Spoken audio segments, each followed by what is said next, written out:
Normal summa chiqdimi? Qancha summa chiqdi? Ko'rsating ekranga. 6,5 million chiqdi. Bu bir kunlik hisob foydasi, Bu xarajatlardan minimal hisobladik. Firdavs aka, bu biznesni boshlash uchun qancha pul kerak? Aha, zo'r savoldan boshladingiz-a? 100 ming dollar kerak. Nima? Voy. Iya. Ana. Ola.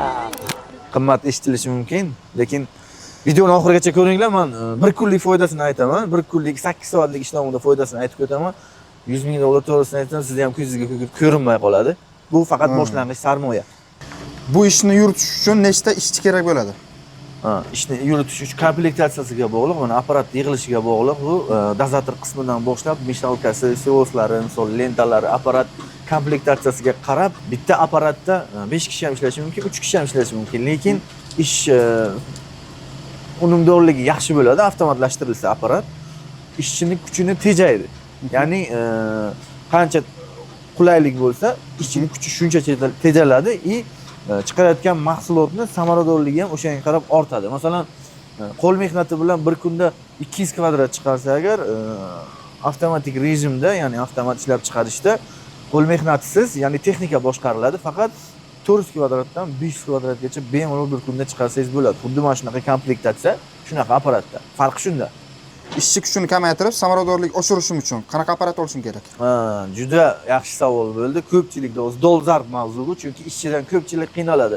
Faqat bizada, Qirg'izistonda, Tojikistonda, Qozog'istonda ham ishchi borasida qiynalishadi. O'shani hozir ko'pchilik avtomat rejimga o'tyapti. Keling, bitta narsa qilamiz. Men har bitta qismni oldiga borib, hozir qaysi joyi qancha kuchni tejaydi, o'shani tushuntirib beraman. Ketdik. Trotuarni plitka ishlab chiqarishni hozir yuragidamiz, ya'ni dozator qismi. Bu mana shu bunker qilinadi. Bunker qilinmagan holatda, nima uchun hozir qilingan holatda tushuntirib beraman. Bunker qilinmagan holatda ishchi mana shuni mishalkaga o'zi qo'lda, lopatkada yoki boshqa narsada mishalkaga berish kerak bo'ladi. Bu bunker qilinsa, где-то bir расход 2000-3000 atrofida bo'ladi, lekin ishchilik kuchini ancha tejaydi va samaradorligi ham oshadi. Bu bunker mashina keladi-da, mana shu bunkerni ustiga bo'shatadi. Bu hech qanaqa tagida vibrator hech narsasi yo'q. Yoqilgan payti, lenta aylangan payti o'z rastvorni mishalkaga tortib beradi. Texnikasi bor odamlar uchun bitta narsa aytib o'taman. Pogruzchik kara ishlatadigan odamlar uchun alohida 3 talik dozatorimiz bor. Ya'ni 3 xil mahsulotdan ishlatadiganlar uchun 3 talik, 2 talik dozator tanlab, o'sha narxiga qarab bo'linadi. Xullas, pogruzchik bilan sog'lanadigan varianti bor. Lekin bular bir xil mahsulot ishlatgani uchun mana yerda samodelniy qilingan, betondan qilingan variant, bu bunker qo'yilgan. Xullas, lenta aylangan payti avtomat nimada rastvorni, ya'ni xomashyoni bitta mishalkaga beradi. To'liq avtomat bo'lsin deganlar uchun yana bitta variant hozir bu yerda qo'yilmagan.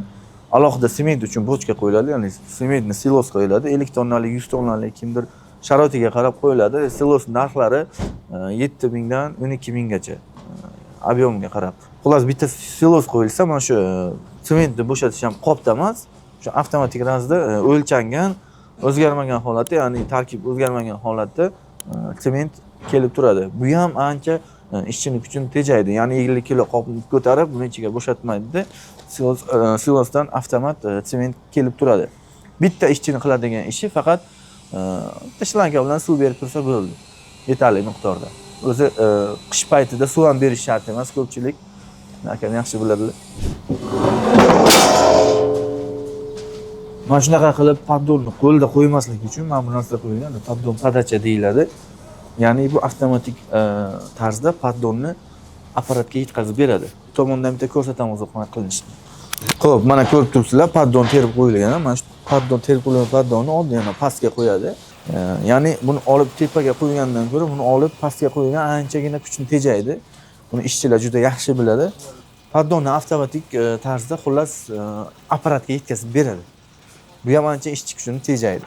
Paddon apparatga yetib borgandan keyin apparat avtomat ishlaydi. O'zi bitta knopkani bosadi, bo'ldi. Paddon ham ketadi, tortadi va tayyor mahsulot yo'qqa chiqadi. Video davomida jarayonni o'zlaringiz ko'rishlaringiz mumkin. Men qisqacha qilib tushuntirib beraman. Dozatorlari, qoliplar xohlagan razmerda qoliplarni qilib berishimiz mumkin. 40 ga 20, 20 ga 10, 20 ga 30, 30 ga 10.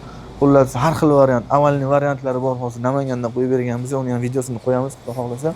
Keyin yana bitta narsa, mana ikkinchi dozator bu. Ya'ni o'sha bruschatkani xalq tili bilan aytganda bruschatka, aslida bu trotuarniy plitka, дорожный plitka deyiladi, bruschatka emas. Bruschatka unaqa qolip, plastmas qoliplarga quyiladi. Xo'p, plitkani ikkinchi sloyini qilib berish uchun tepadagi sloy granit bo'lishi mumkin, mramorniy kroshka bo'lishi mumkin, yoki qanaqadir boshqa pigment bo'lishi mumkin. Ya'ni ustini chiroyli qilish uchun, ya'ni mustahkam qilish uchun, vid berish uchun, ya'ni ko'rinish berish uchun ham juda muhim rol o'ynaydi. Ikkinchi dozator обязательно kerak. Ikkinchi dozator uchun mana mishalkasi mana. Xo'p, bu yerda hozir mana mramorniy kroshkadan foydalanishgan, qora pigment qo'shib, mana shu mishalkada aylantirib tayyorlanadi. Bu o'zini qo'shadigan narsalari bor, xullas kimyoviy mahsulotlari bor, qo'shib tayyorlanadi. Oq sement qo'shiladi buning ichiga asosan. Oq rangli pigment qo'shib ishlatgan paytda oq sement ancha foyda beradi. Nima uchun? Ya'ni rangini qoraytirmaydi. Nima deydi? Shaffofligini, ya'ni oqligini saqlab qolish uchun oq sementdan ishlatiladi. Buni ham avtomatik qilib, hozir bu yerda avtomat emas, avtomatik qilsa bo'ladi.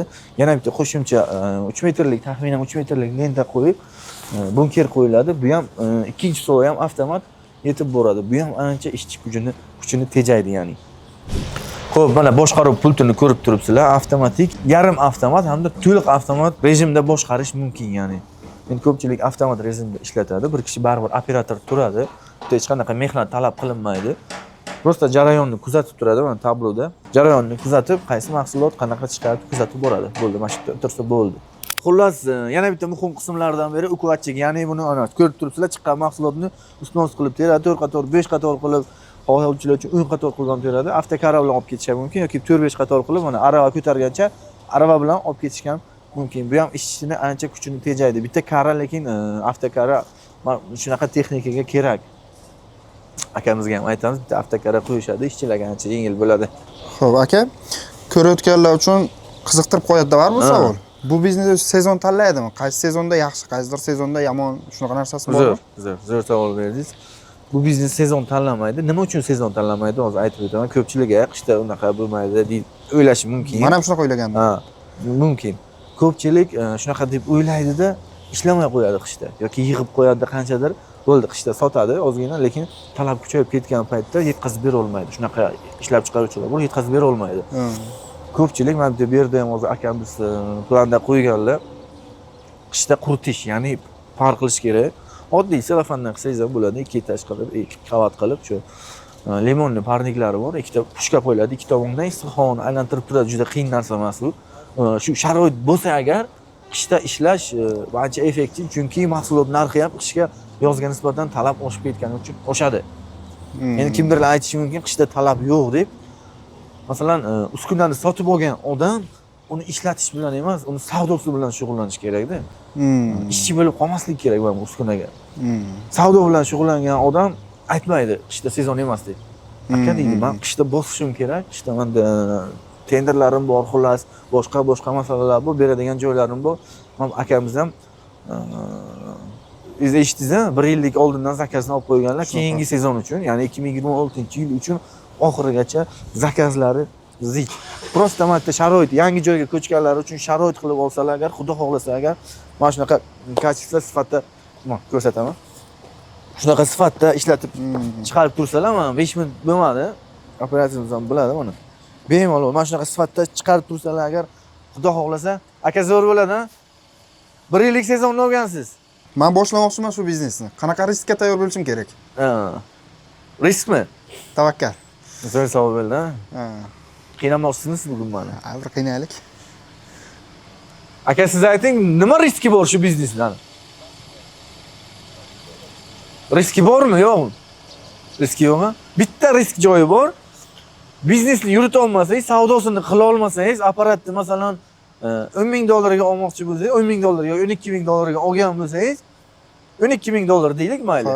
10,000 yo 9,000 atrofida sotishingiz mumkin. Ozgina zararni sotish mumkin. Ha. Shu ishni yuritadigan, shu ishni qilib biladigan odamni olib ketib ishlataveradi. Faqat shu 20% poterasi bu. Bo'ldi, boshqa risk yo'q. Zo'r. Вообще zo'r. Xo'p, eng qiziq savol. Ha. Foydasi haqida gapiring buni. Kunlik foydasi qanaqa buni? Foydasi, kunlik foydasimi? Boshida $100,000 deganimizga odamlar, "Men $100,000 pulim bo'lsa boshqa biznes qilardim" deydi, ha? Men aytaman sizga. Bir kunlik foydasi 5 million. To'xtang, kalkulyator yo'q bo'lsin bitta. Ko'rayotganlar, kalkulyator yo'q hisoblab ko'ringlar. Ha. Ketdi. Kvadratidan qancha qoladi, donasidan qancha qoladi? Aniqroq tushuntiring aka. O'zimiz hisoblab chiqdik o'zi akam bilan. Aytmasligim kerak o'zi. Kuzatuvchilarimizga aytaman. Sir.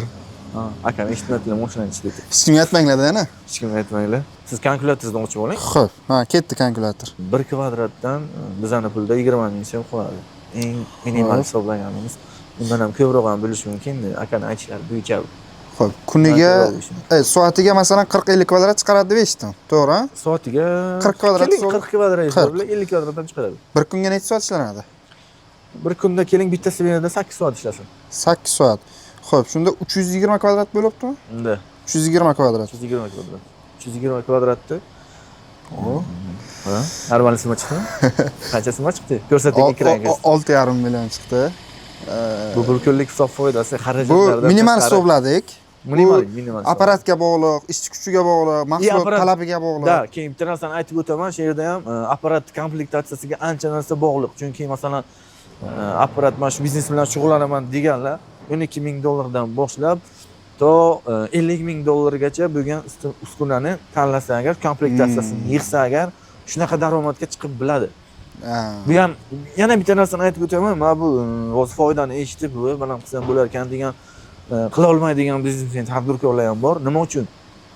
Chunki mana shu aka ham biznesga kirishlaridan oldin kamiga 7-8 oy, 1 yilning ichida sekin-sekin ko'tarilganda bu sразу bo'lmaydi bu. Yo'q, hamma biznesda shunaqa o'zi. Hamma biznesda shunaqa 1 yilcha vaqt kerak shu urovingga chiqish uchun. Bu apparatni qo'yib bo'lib sotsam agar men foyda qilaman degan narsa emas. Shuni ham aytib o'tishim kerak. Bu kommentariyada bor savollar beriladi. Shularga javob tariqasida. Ha, savollar bo'lsa yozib ketinglar. Instagramimizning linkini qo'yib ketamiz. Savollarga Instagramda reels orqali javob beramiz yo story orqali javob berib ketamiz hammasiga. Xudo xolasa. Xo'p, mana chiqqan mahsulot bu granitlik chiqarilgan. Bu yerda hozir namuna sifatida chiqarilgan. Hali ham bu ideal chiqqan mahsulot emas. Akamizga bitta texnolog gaplashib qo'yganmiz. Xudo xolasa kelib ishchilariga o'rgatib, shunaqa uslugalarimiz ham bor, ya'ni kelib o'rgatib, bir hafta davomida 2-4 kun kelishilgan muddat davomida kelib o'rgatib, xudo xolasa chiroyli qilib ishlatib berib ketishadi. Aka ishlatyaptilar hozir. Mana chiqqan mahsulot bundan ham yaxshi chiqarish uchun baribir mutaxassis hamma sohada kerak. Bitta mutaxassisni jalb qilamiz. Xudo xolasa akani ishlarini yana chiroyli qilib rivojlantirib yo'lga qo'yib beramiz. Xo'p, video foydali bo'lgan bo'lsa obuna bo'lib qo'yinglar, like bosinglar, savollaringiz kommentariyada yozib ketinglar. Oxirigacha ko'rganlaringiz uchun rahmat. Foydali ma'lumotlarni o'tkazib yubormaslik uchun обязательно obuna bo'lib qo'ying. Ma'lumotlarni sifatli, manfaatli berib boramiz. Xudo xolasa. Hammaga rahmat.